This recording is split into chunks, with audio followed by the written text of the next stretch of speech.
Assalamualaikum warahmatullahi wabarakatuh. Salam literasi. Halo, saya Pak Fahri, host podcastnya Rijo. Berbagi informasi, tingkatkan literasi. Nah, pada episode kali ini kita akan bincang-bincang seputar SPMB, Sistem Penerimaan Murid Baru tahun ajaran 2025-2026. Di mana pada SMK Negeri 1 Buir tahun ajaran ini terdapat 11 konsentrasi keahlian yang nantinya bisa dipilih oleh para peserta didik baru. Nah, salah satunya yang akan kita bahas pada kali ini adalah konsentrasi keahlian animasi. Nah, ada apa saja di animasi? Mari kita berkenalan dengan dua orang bintang tamu yang sangat hebat. Ya, perkenalkan nama saya Brahmanda. Kalau di SMK Negeri 1 Buir saya biasa dipanggil dengan Pak Ben. Saya adalah guru produktif dari jurusan animasi. Selanjutnya, perkenalkan nama saya Ardiansa, salah satu siswa animasi di SMKN 1 Buir. baik, beri tepuk tangan dulu ya. Nah, seperti yang kita ketahui bahwa pada tahun ini alhamdulillah SMK Negeri 1 Buir terpilih menjadi salah satu peserta lomba keterampilan siswa SMK tingkat nasional.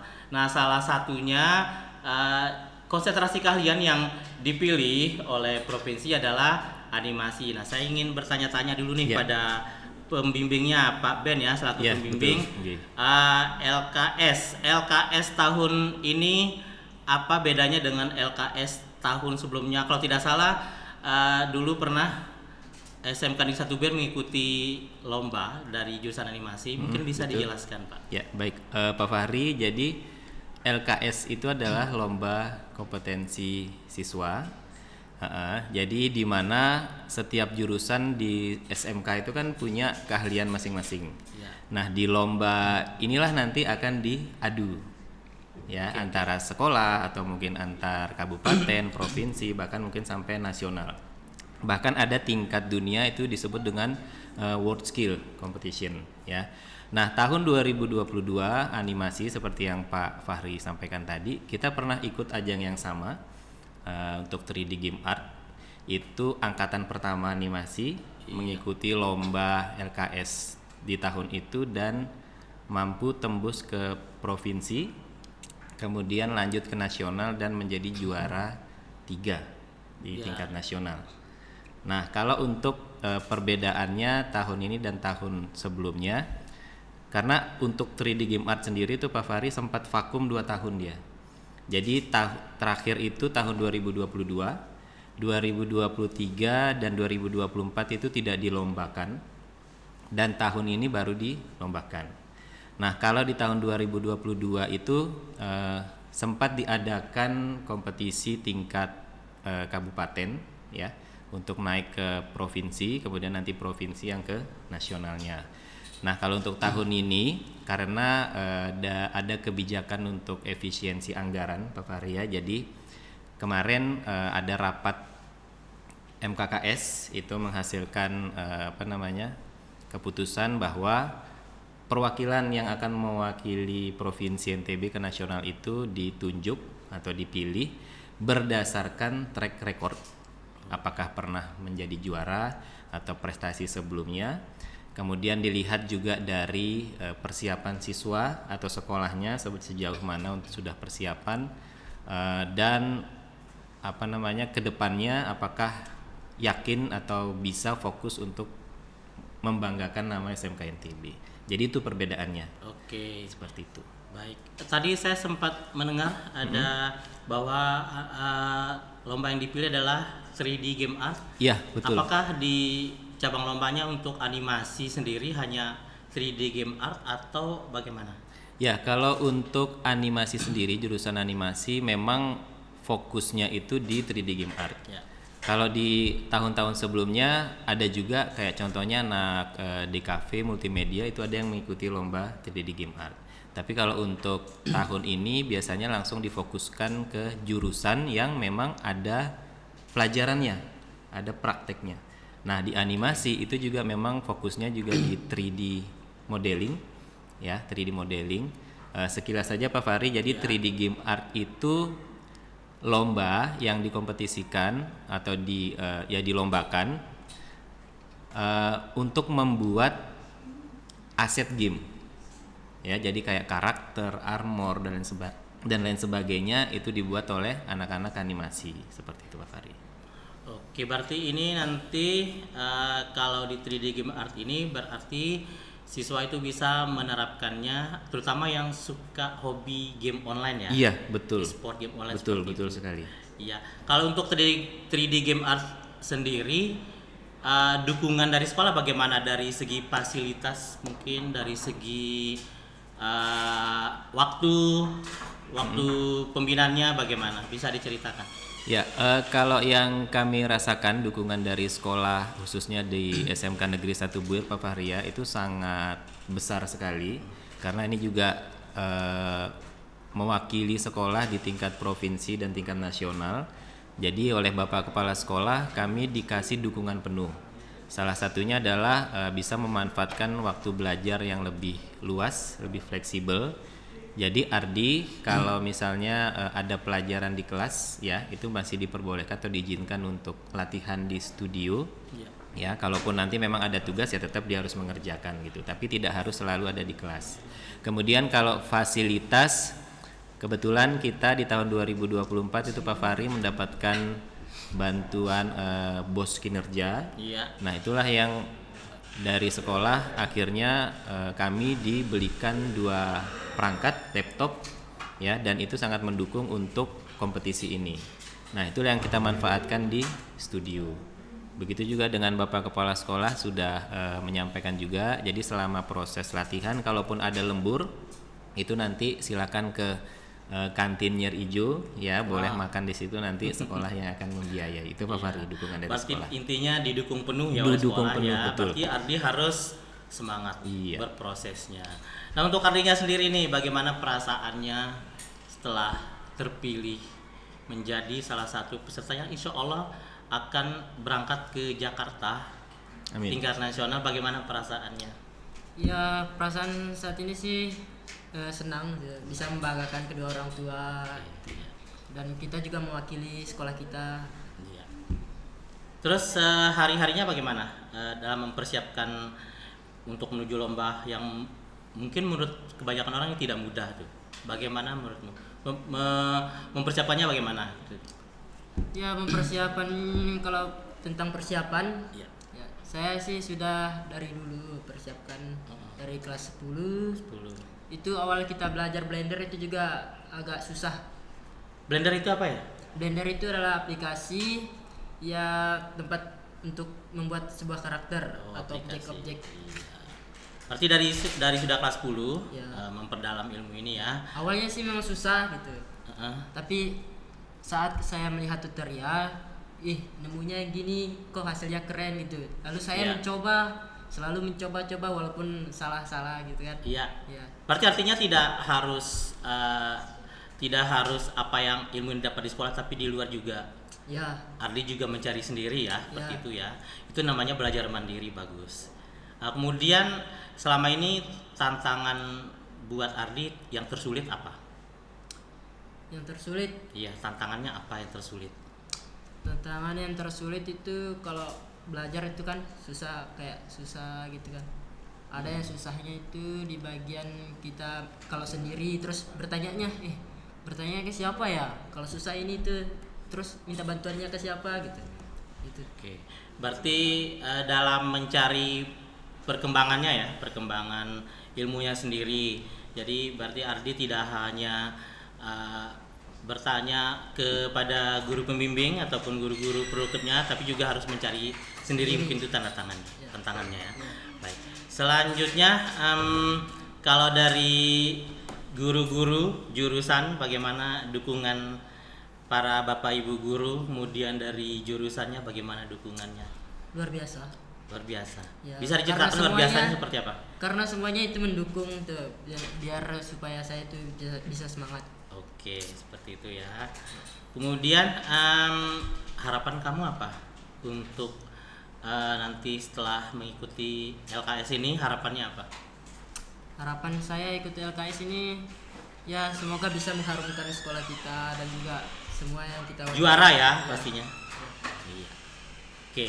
Jadi saya kembali lagi ke Ya. Bapak pembinanya. Iya. Kalau tahun 2022 22 nggih betul. eh, siswa animasi yang ikut LKS itu mendapat medali Perunggu. dan satu-satunya medali yang didapatkan oleh Provinsi Nusa Tenggara Barat pada waktu itu. Iya, Nah, bagaimana tantangan dan harapannya untuk tahun ini? Ya, kalau tantangan Pak Fahri, karena kita pernah melalui lomba ini juga di tahun 2022, itu yang paling sulit tantangannya memang ada di tahun awal itu 2022, karena kami jurusan baru, kemudian siswa yang saya ajarkan juga pada waktu itu masih kelas 10. Sedangkan 3D Game Art ini adalah materi yang mereka dapatkan ketika kelas 11 dan 12. Iya. Nah, jadi saya sama Raffi yang pada tahun itu kita sama-sama belajar. Kita coba cari di internet, kita coba kulik Google ya, kita coba-coba yang ada di Google, bahkan aplikasi pun ada aplikasi yang kita baru pelajari dan itu kita sama-sama mencoba. Nah, kalau di tahun 2022 saya pernah mengikuti beberapa kali kegiatan magang di SMK Raden Umar Said Kudus. Nah, di sanalah saya sering mendapatkan gambaran atau sering bertanya juga ke mentor-mentor yang ada di sana terkait dengan pembuatan karakter. Nah, ternyata ketika saya kembali ke SMK, Bapak Kepala Sekolah meminta saya untuk mengikuti lomba 3D Game Art itu. Nah, dari situlah saya bisa membimbing Raffi pada waktu itu karena sudah punya gambaran tahap-tahap pembuatannya. Dari situlah kita belajar. Nah, kalau tahun ini tantangannya mungkin karena 2 tahun sebelumnya kan tidak ada lomba. Jadi kami pikir kedepannya kayaknya nggak ada lomba lagi nih, ya kan. Nah, ternyata di tahun ini ada. Nah, untungnya kita sudah punya peralatan, Pak Fahri ya. Tantangannya adalah kita menyiapkan lagi siswa yang sekarang untuk menghadapi lomba di tahun ini. Seperti itu. Kalau untuk kita juga ada dukungan dari Raffi alumni. Jadi selama Ardi latihan itu kadang dia juga bertanya atau dibantu sama Raffi. Jadi selain fasilitas dari sekolah, kemudian dari saya selaku guru pembimbing juga, ada juga dari alumni. Jadi kita memang sering kolaborasi.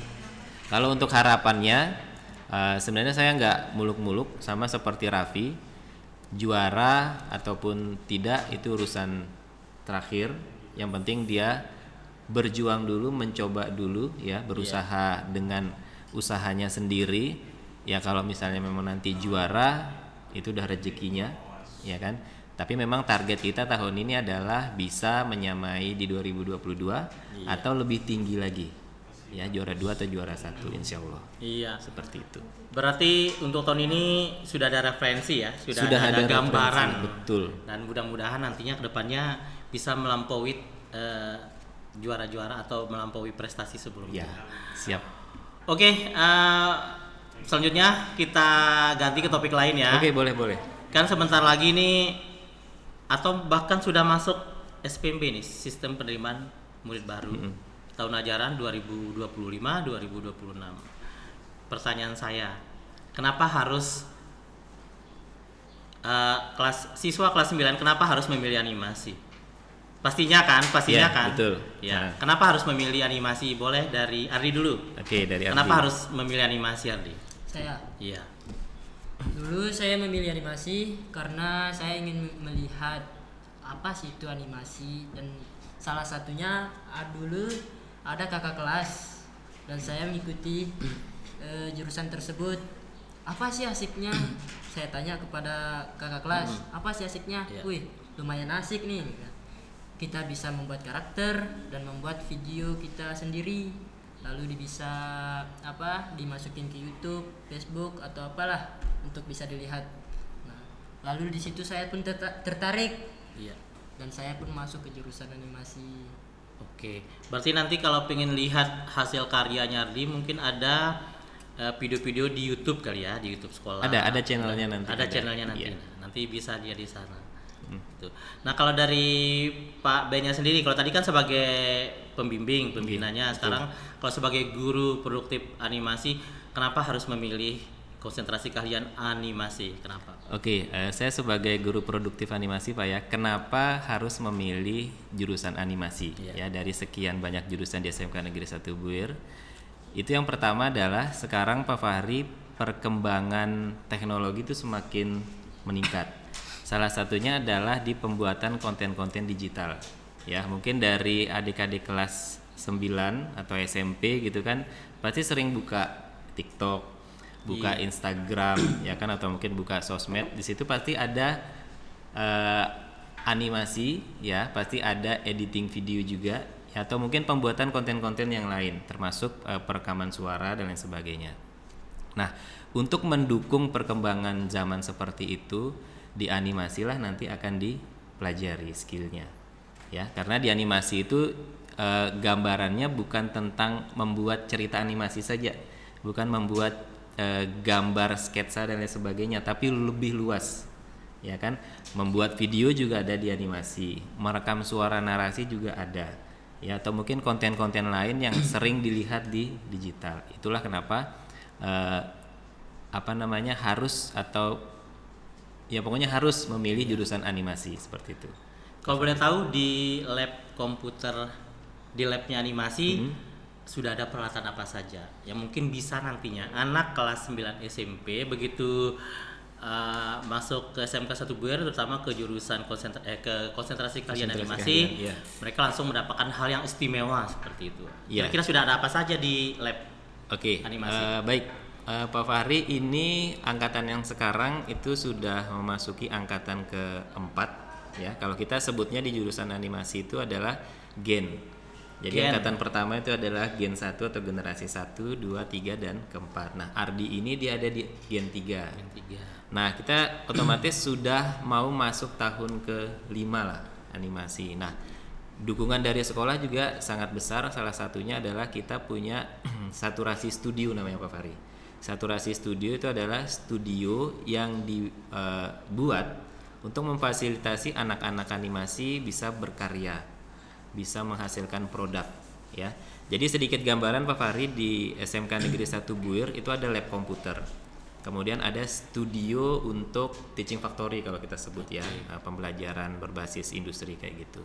Nah, di lab komputer itu kita mempelajari modeling itu tadi ya, desain, editing, tapi sebanyak satu kelas ya, jadi di dalam satu ruangan.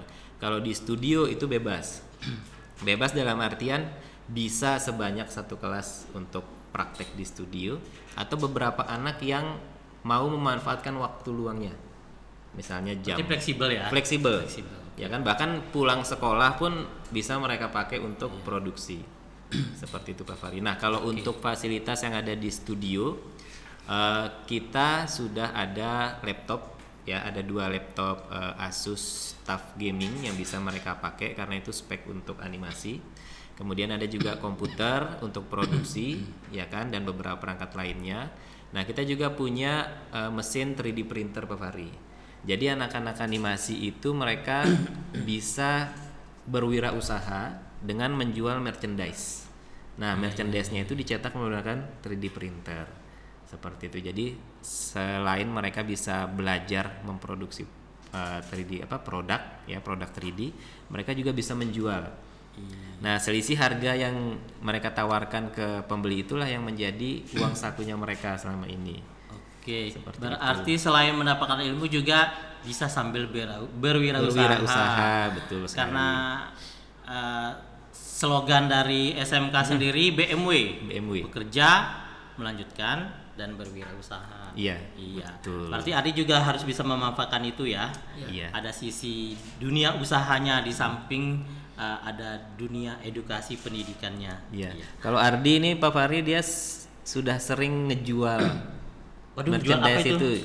Merchandise-nya. Iya, produknya. Jadi dari kelas 10 dia sudah pernah ikut kakak kelasnya produksi merchandise. Ini salah satu produknya. Ya, jadi kita bisa bikin boneka-boneka kecil, ya kan, dari model 3D. Ini juga modelnya dibuat pakai komputer, ya kita buat modelnya nanti baru dicetak menggunakan mesin 3D printer. Oh, ini memakai mesin 3D printer dan Iya. ini pastinya bisa dijadikan gantungan kunci juga Gantungan dong. kunci bisa. Iya. Taruh di dashboard mobil juga bisa.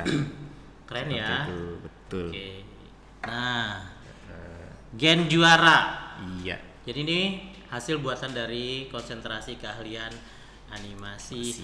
Dan saya rasa untuk desain tidak harus pakem ya, maksudnya hanya disuruh tapi juga boleh mendesain berkreasi. sendiri seperti apa desain yang diinginkan. Iya.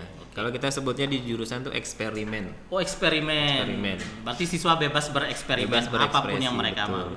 mau. Yang eksperimen. Bagus sekali, mantap ya. Nah, Pak Ben, kalau untuk dari mata pelajaran sendiri di animasi, Iya. spesifikasinya kemana saja?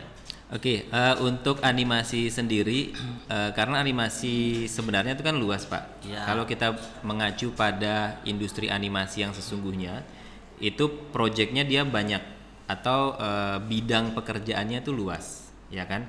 Nah, kalau di animasi SMK Negeri 1 Buir itu kita sudah mulai memfokuskan.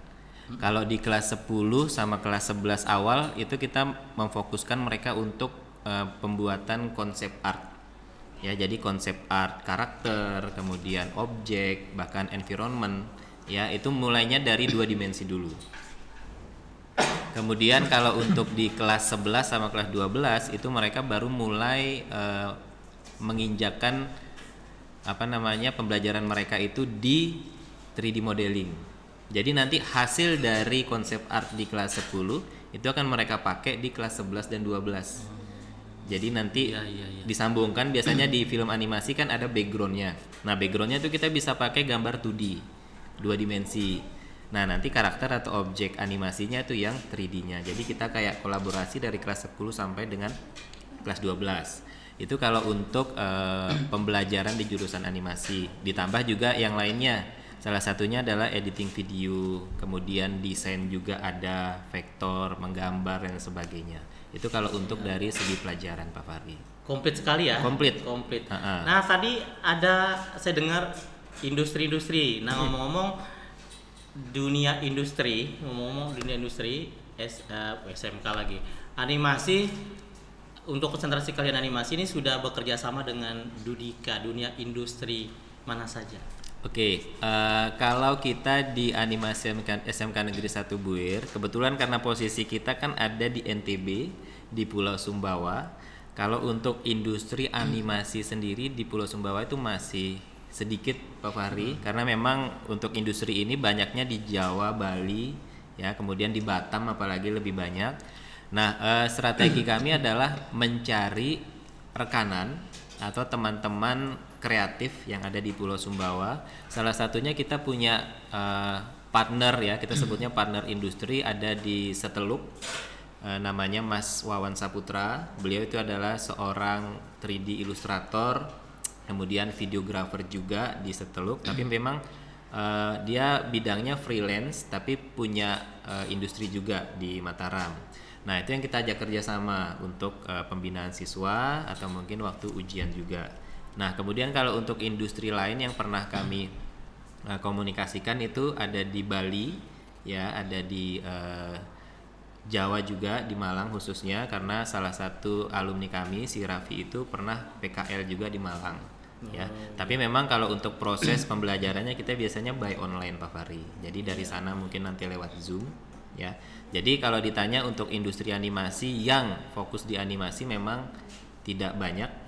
Tapi karena skill anak-anak, ya, itu berhubungan dengan konten digital, kemudian fotografi, videografi, dan desain, itu mereka bisa menyasar ke bidang yang lain.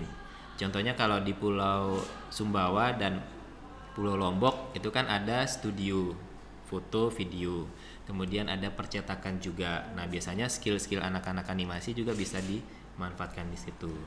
Ya, berarti tidak menutup kemungkinan ya kalau nanti pada saat kelas 12 siswa-siswa bisa praktek kerja lapangannya di luar Pulau Sumbawa. Iya, Lombok, bisa. Bali, Jawa. Boleh selama mereka mampu. Iya. Ya, kalau mereka mampu jauh-jauh nggak apa-apa. Iya, Seperti keren itu. sekali ya. Oke.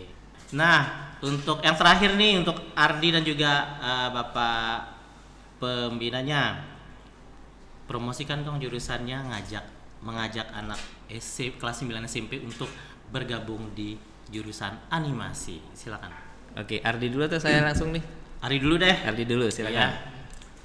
Untuk teman-teman yang ingin masuk SMK Negeri 1 WIR, ayolah kita mencoba untuk masuk ke jurusan animasi dan coba segala rasanya dan sensasinya. Iya, rasa dan sensasi ya. Iya. Karena Ardi sendiri sudah merasakan itu. Merasakan betul. Iya. Sensasi dan rasa dan sensasinya seperti apa? Ya masuk dulu ke labnya. Masuk dulu, iya. Seperti itu. Iya. Kalau dari Pak pembinanya, Pak Oke, Ben.